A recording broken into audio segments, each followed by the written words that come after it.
Hello friends, ફરીથી તમારા બધાનું જ્ઞાન ઝલકની અંદર સ્વાગત છે। આજે એક મહત્વનો શૈક્ષણિક પદ્ધતિનો વિડીયો તમારી સમક્ષ મૂકવાનો છે। શૈક્ષણિક મનોવિજ્ઞાનની પદ્ધતિ છે, એની વિશે આપણે વાત કરવી છે, જેનું નામ છે મોન્ટેસરી પદ્ધતિ। આ મોન્ટેસરી પદ્ધતિને અન્ય કયા નામે ઓળખવામાં આવે છે? તો કે બાળઘર સાથે જોડાયેલી પદ્ધતિ। ખાસ કરીને યાદ રાખજો, પરીક્ષાની અંદર ઓલમોસ્ટ તમને આનો પ્રશ્ન છે ઘણી બધી વાર પૂછાઈ ગયો છે। આ પદ્ધતિ છે કિન્ડરગાર્ટન પદ્ધતિ છે।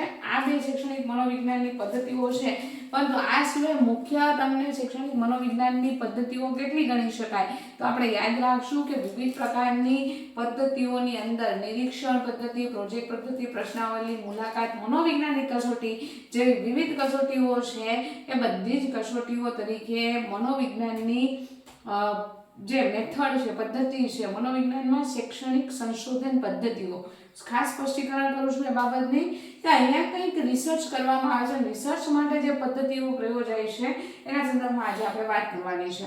તમે સ્ક્રીન ઉપર જોઈ રહ્યા છો એમ અત્યારે કે આ જે પદ્ધતિ છે એ મેડમ મેરિયા મોન્ટેસરી નામની વ્યક્તિ છે એમના દ્વારા રચાયેલી છે, એટલા માટે મોન્ટેસરી પદ્ધતિ તરીકેનું નામ મળેલું છે। વર્ષ 1960 ની અંદર મિત્રો, અને જે કોની માટે પ્રયોજાય છે? તો કે બાળકો માટે બાળગણની સ્થાપના અને નવી પદ્ધતિના અમલને લક્ષ્યાંક રાખેલો છે। તો અહીંથી પ્રશ્ન બની શકે કે ભાઈ જે પદ્ધતિ વિકસાવવાની વાત કરવામાં આવેલી છે અથવા જે પદ્ધતિના સમકક્ષ અહીંથી વાત કરવામાં આવેલી છે, તો એ પદ્ધતિની અંદર મુખ્યત્વે પાયો કયો છે? તો આપણે યાદ રાખજો ને, મૂળભૂત સિદ્ધાંત કયો છે? તો કે બાળકના સર્વાંગી વિકાસ। આપણે જેમ સર્વ શિક્ષા અભિયાન કહીએ છીએ, તો તે સર્વ શિક્ષા અભિયાનનો એક મોટિવ કે લોગો શું છે? તો કે સર્વ શિક્ષા અભિયાનનો મોટિવ કે લોગો છે એ જોડાયેલો છે કે દરેક કાર્ય છે, કાર્યની અંદર બાળક સર્વાંગી રીતે પોતાની બધી જ શક્તિઓ છે, સર્જનાત્મક બાબતો છે એને બહાર લાવે, અને એ બહાર લાવતી બાબતો છે એના સંદર્ભમાં એ મોન્ટેસરી પદ્ધતિની અંદર પણ વાત કરાયેલ છે। હવે આપણે એથી આગળ જઈએ તો મૂળભૂત સિદ્ધાંતો છે એની અંદર ત્રણ બાબતો છે અહીંયા ખાસ ધ્યાન રાખવાની છે તમારે, કે સ્વતંત્રતા અને સ્વશિક્ષણનો સિદ્ધાંત છે। આપણે જાણીએ છીએ કે આપણે ઘણી બધી વાર બાળક છે ને એની સાથે બેસીને આપણે કોઈ કાર્ય છે એને કરીએ છીએ, પણ જ્યારે કાર્ય કરીએ છીએ ત્યારે બાળક આપણી ઉપર કેન્દ્રિત થાય છે। કાર્યની ઉપર તો ખરું જ, પરંતુ જ્યારે નહીં આવડે ત્યારે બાળકને એવું હશે કે ભાઈ મારે કાર્ય નથી આવડતું, તો એના કોઈ વાલી છે, એના શિક્ષક છે, શિક્ષક સાથે રહીને એ કાર્યને પૂર્ણાહુતિ તરફ પહોંચાડશે। પરંતુ આ શું એમ છે? તો કે અહીં એમ એવું છે કે સંપૂર્ણ સ્વતંત્રતા આપી દેવાની। બાળક જે રીતે કાર્ય કરે છે એ પોતે એ પરિણામ સુધી પહોંચવું જોઈએ, એ મૂળ લક્ષ્યાંક છે એનો। સંપૂર્ણ સ્વતંત્રતા છે, સ્વશિક્ષણ છે। ઘણી બધી આપણે કેમ અભિક્રમિત અધ્યયન શીખશું ત્યારે ફરીથી આ વસ્તુ વિશે વાત કરીશ કે અભિક્રમિત અધ્યયનને આપણે શું કહેતા? નાના નાના ડગલાઓનો સિદ્ધાંત। તો આ નાના નાના પગલાઓ કે ડગલાઓનો સિદ્ધાંત આપણે કહીએ છીએ, તો એક વખત બાળક ભૂલ કરે ને, જ્યાંથી ભૂલ કરે ત્યાંથી પાછો રિટર્ન થાય, પણ અહીંયા એવી કોઈ બાબત નથી। અહીંયા શું છે? તો કે સ્વતંત્રતા અને સ્વશિક્ષણ, સંપૂર્ણ સ્વતંત્રતા આપવામાં આવે છે। આ સંપૂર્ણ સ્વતંત્રતા છે એના ઉપલક્ષમાં આપણે જ્યારે વાત કરીએ તો તમને ખ્યાલ આવશે કે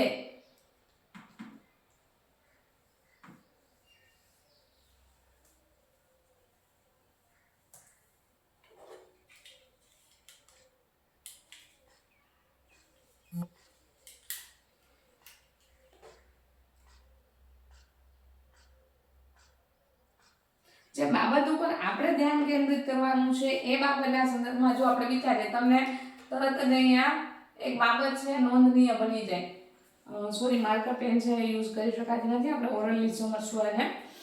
સ્વતંત્રતા શિક્ષણ ને સ્વશિક્ષણ વિશે આપણે વાત કરીએ કે ખેલ દ્વારા શિક્ષણને મહત્વ અપાયું છે। ત્રીજી કઈ બાબત છે? તો કે બાળકને રમતા રમતા શીખવાનું છે।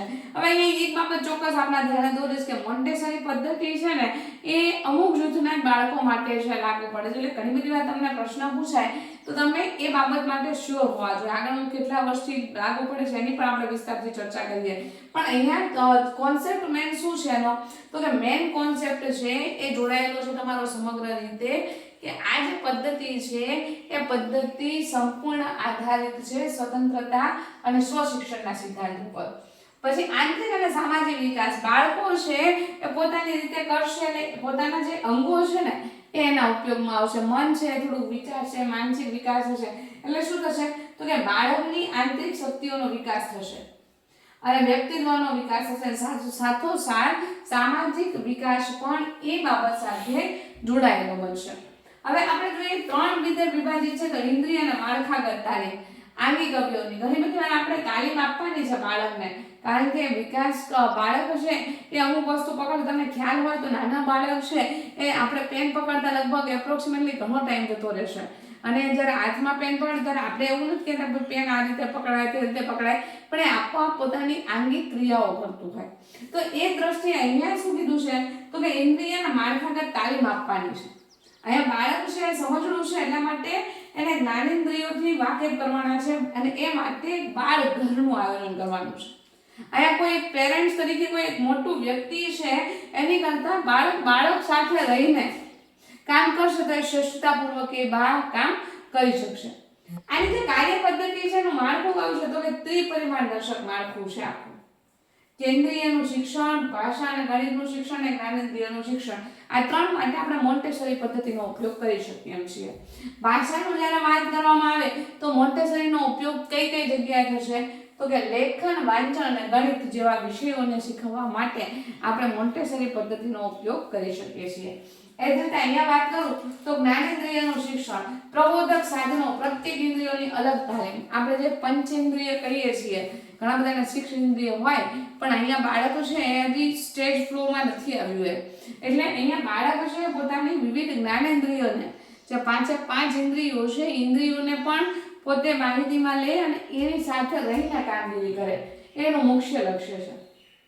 ત્યાર પછી આપણે કહીએ કે કર્મેન્દ્રિયનું શિક્ષણ. હવે કર્મેન્દ્રિયનું શિક્ષણ કોને કહેવામાં આવે તો કે એ પોતે કાર્ય જે કરે છે ને, આપણા વિવિધ અંગો ઉપાંગો છે અલગ અલગ કાર્ય કરે છે, તો બાળકને શીખવવા માટે પણ પ્રસ્તુત પદ્ધતિ છે ખૂબ જ ઉપયોગી છે. ખાસ કરીને મોન્ટેસરી વર્ગખંડ, સ્વતંત્ર અને વૈજ્ઞાનિક અભિગમને રજૂ કરે છે. કેવી રીતે કહી શકાય તો કે રમત અને ક્રિયા ઉપર ભાર છે.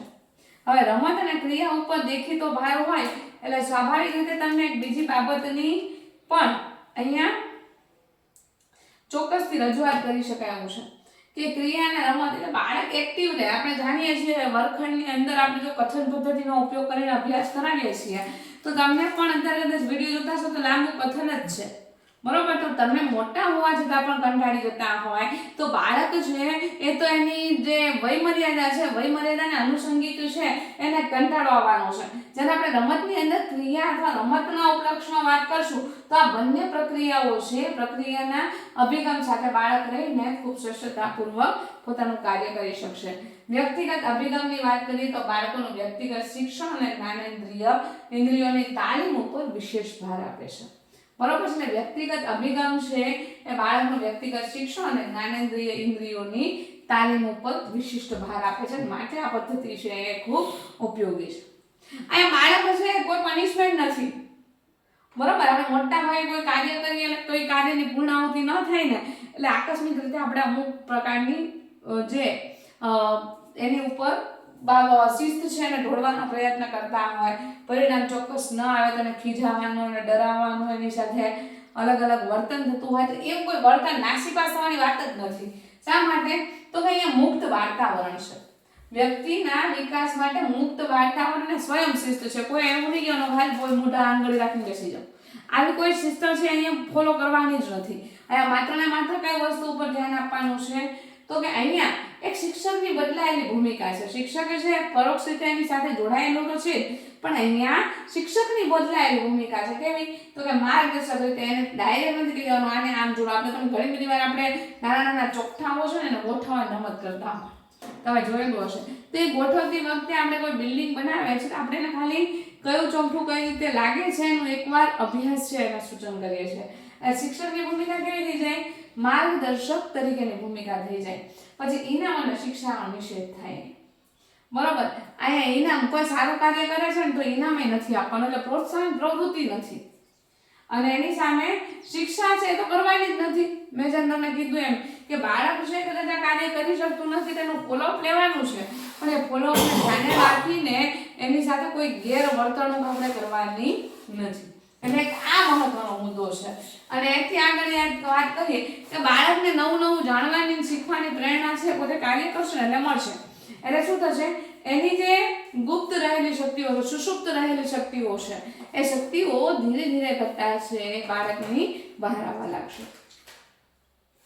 તો આ જે મોન્ટેસરી પદ્ધતિ છે એની અંદર આપણે આ એક સિદ્ધાંત છે એને ખાસ આજે સમજવાનો હતો. આશા રાખું કે આ પદ્ધતિ છે તમને બિલકુલ સમજાઈ ગઈ છે. કોઈ પ્રશ્ન આની સંદર્ભમાં પૂછાય એવા હોય તો એ પ્રશ્ન પણ તમને અમને લાઈવ ટેસ્ટ દરમિયાન છે જરૂરથી શીખવશું. Thank you.